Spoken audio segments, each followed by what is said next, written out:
Bonjour, ne jouez pas au plus malin avec le frelon asiatique, ce dangereux prédateur des abeilles qui envahit la France depuis 2004.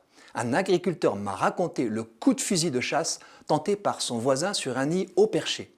À peine le coup de feu tiré, les frelons étaient sur son dos. Ils avaient suivi l'odeur de poudre. Le tireur ne dut son salut qu'à sa voiture toute proche puis à l'hôpital. Un ami apiculteur m'a montré une façon moins dangereuse de se mesurer aux envahisseurs. J'ai testé. On se poste devant les ruches, une raquette de badminton à la main.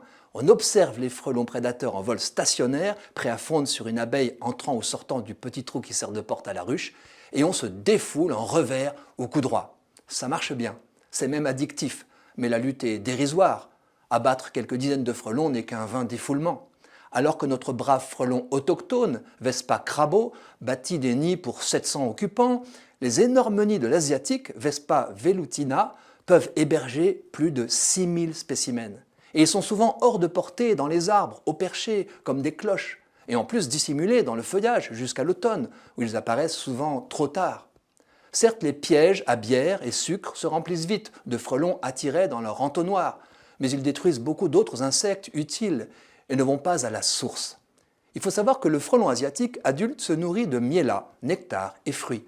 Ce sont ces larves qu'il nourrit d'insectes, surtout d'abeilles. Elles représentent environ la moitié de ses proies, soit environ 100 000 abeilles sacrifiées par saison pour une seule colonie de frelons asiatiques.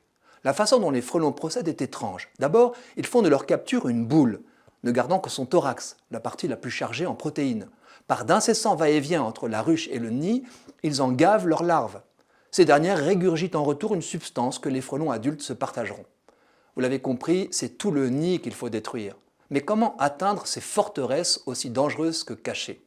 Heureusement, depuis quelque temps, la technologie offre deux moyens combinés prometteurs. Le premier est un drone spécialisé, capable de pulvériser un poison insecticide suffisamment puissant et ciblé pour dévitaliser tout un nid, y compris les frelons qui y reviennent.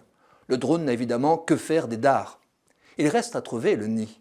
Figurez-vous que des ingénieurs ont réussi à miniaturiser un dispositif comme ceux qu'on insère dans le collier d'un chien pour le retrouver quand il s'égare. La micropuce, sa pile et son antenne pèsent moins d'un dixième de gramme. Il suffit d'attraper un frelon, de le mettre au froid pour le figer et d'en profiter pour coller sur son thorax le dispositif. Relâché, le frelon fonce vers son nid avec sa puce. Un système de télésurveillance sophistiqué permet à coup de bip de géolocaliser la puce et donc le nid. Le drone tueur fera le reste. Et on pourra même récupérer la puce. J'ai assez mis en garde contre la perte de liberté et l'appauvrissement des relations liées à l'excès de technologie pour reconnaître dans ces progrès contre le frelon asiatique une bonne nouvelle.